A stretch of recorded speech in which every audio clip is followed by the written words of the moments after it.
Ya,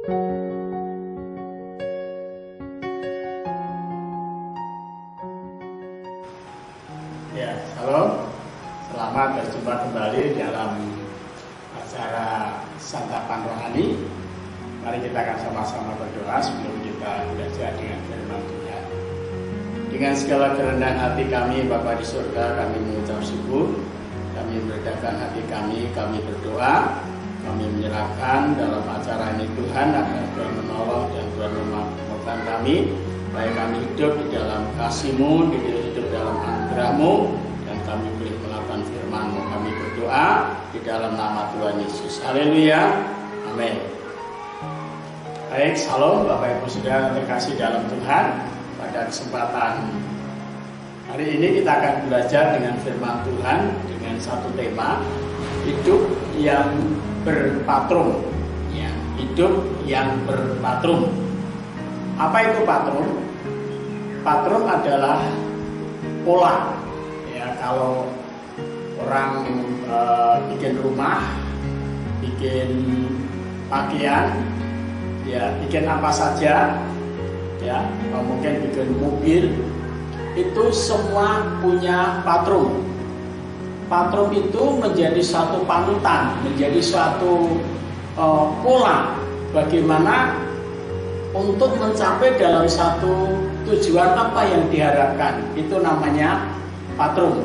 Nah, saudaraku yang terkasih dalam Tuhan, kita akan buka di dalam kitab 2 Raja-Raja pasal 22 ayat 1 dan 2. Ya. Demikian firman Tuhan.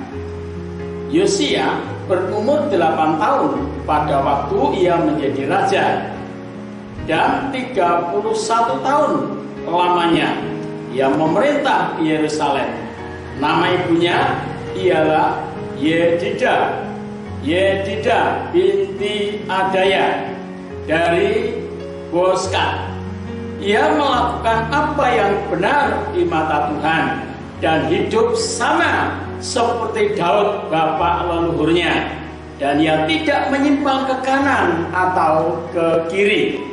Nah, Bapak Ibu Saudara yang terkasih dalam Tuhan, Yosia itu hidup pertama kali dia duduk di tahta kerajaan peninggalan atau semacam warisan begitu, warisan kerajaan dari ayahnya, saudara, yang bernama Amon.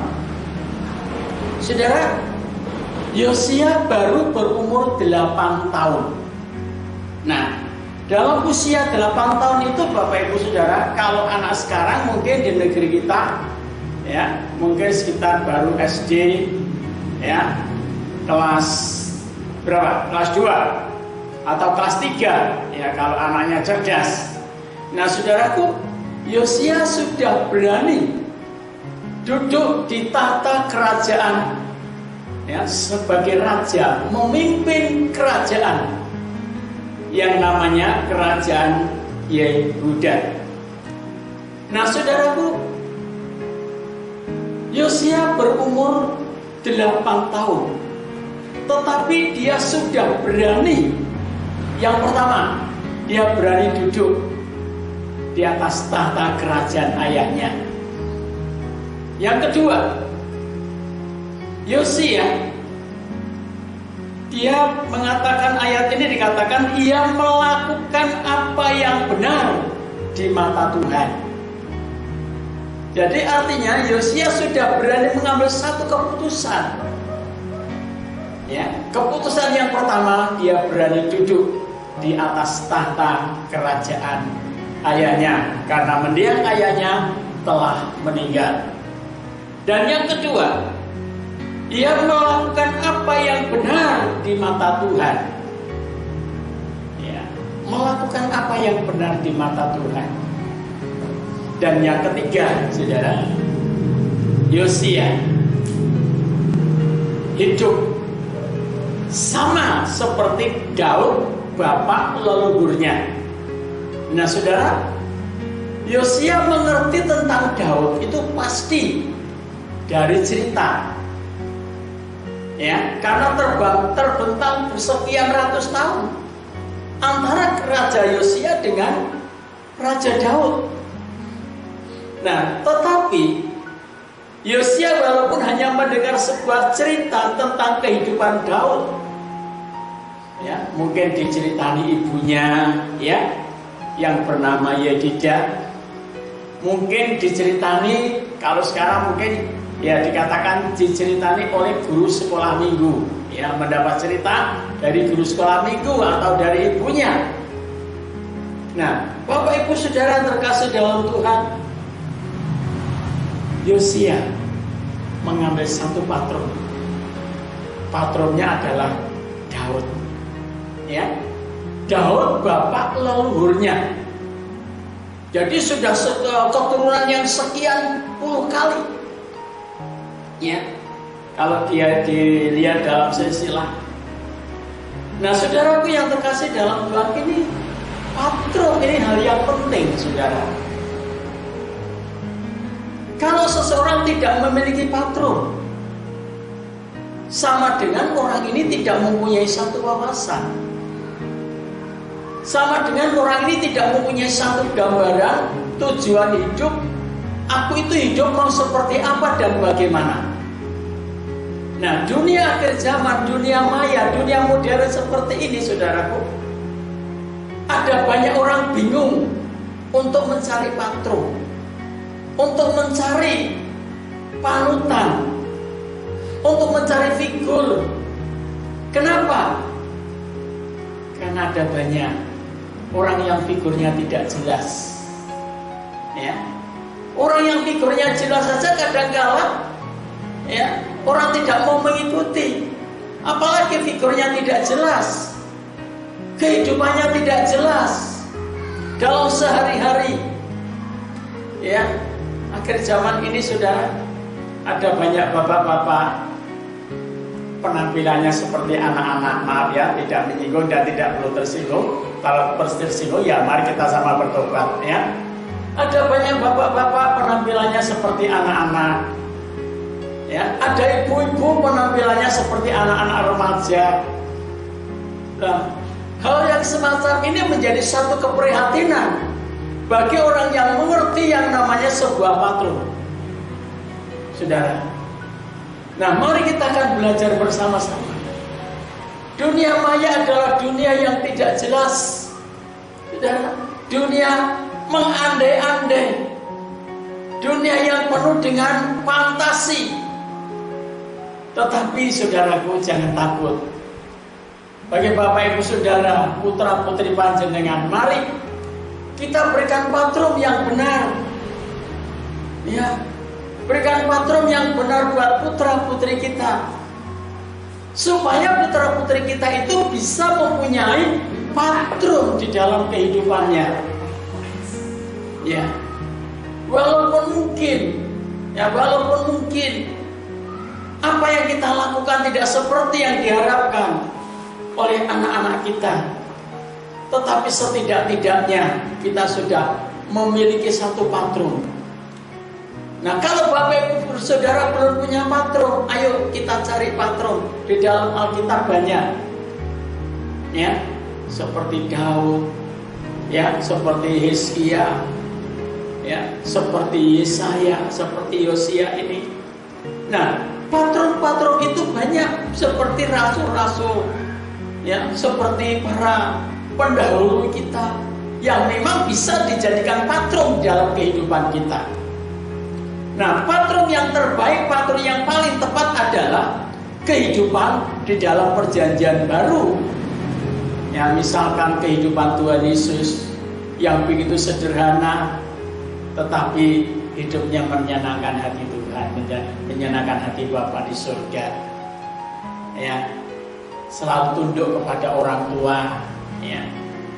Nah, saudaraku yang terkasih di dalam Tuhan, patron merupakan suatu hal yang sangat penting di dalam kehidupan akhir zaman.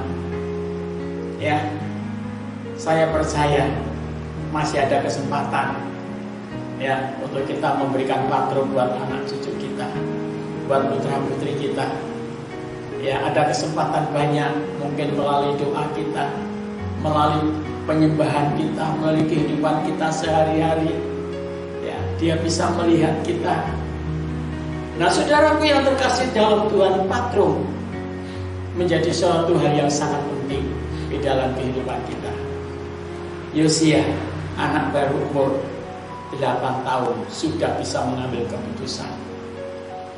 Dia mengambil keputusan melakukan apa yang benar di mata Tuhan. Bapak Ibu Saudara terkasih dalam Tuhan, betapa pentingnya dunia akhir zaman ini. Patrum itu juga merupakan semacam mercusuar, saudara. Semacam mercusuar, menjadi satu arah tujuan di dalam kehidupan. Ya, ada banyak anak-anak kita yang tidak mengikuti jejak orang tua. Karena apa? Karena pergaulan. Ya, pergaulannya tidak seperti yang diharapkan orang tua. Itu pun menjadi satu keprihatinan bagi setiap kita. Oleh sebab itu, mari Bapak Ibu Saudara terkasih dalam Tuhan, saya mengajak kita bersama-sama memilih gaya hidup yang punya patrum. Ya, saya percaya patronnya adalah patron yang berkenan di hadapan Tuhan, melakukan apa yang benar di mata Tuhan seumur hidup. Saudara, Alkitab mengatakan ia melakukan apa yang benar di mata Tuhan dan hidup sama seperti Daud bapak leluhurnya, dan tidak menyimpang ke kanan atau ke kiri. Nah, kalau saudara baca dalam ayat selanjutnya, Yosia mengadakan hari raya Paskah. Ya, mengadakan hari raya Paskah. Ya, mengadakan perayaan Paskah. Ya, mencari kitab. Ya, mencari kitab Taurat. Karena kitab Taurat sudah lama tidak dibuka. Ya, rumah Allah lama tidak dibuka. Tapi Yosia mengambil satu keputusan untuk mencari Tuhan.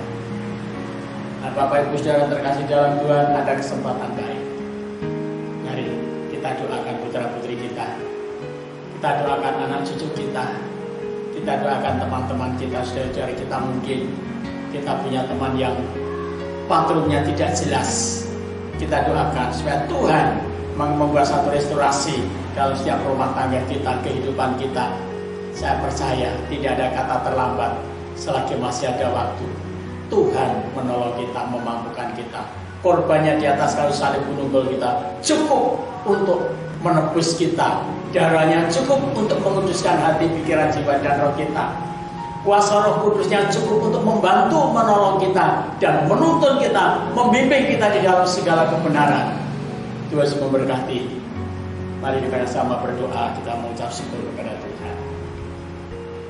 Segala puji, hormat, dan syukur, kemuliaan bagi Tuhan Bapa di surga. Kami bersyukur biar Tuhan membuat sebuah restorasi dalam setiap kehidupan kami, agar setiap kehidupan kami layak menjadi patron bagi anak cucu cicit kami, bagi keluarga kami, bagi saudara kami. Kami sadar kami masih banyak kekurangan dan kelemahan, belum seperti apa yang Kau harapkan. Kami percaya Tuhan Kau adalah patron satu-satunya yang menjadi sumber pengharapan kami. Terima kasih Bapa di surga, kami mengucap syukur buat korban-Mu di atas kayu salib penunggul kita, akan mengubah pola hidup kami menjadi pola hidup yang layak dan berkenan di hadapan Tuhan. Kami berdoa di dalam nama Tuhan Yesus, berkat-Mu turun atas kami. Haleluya. Amin.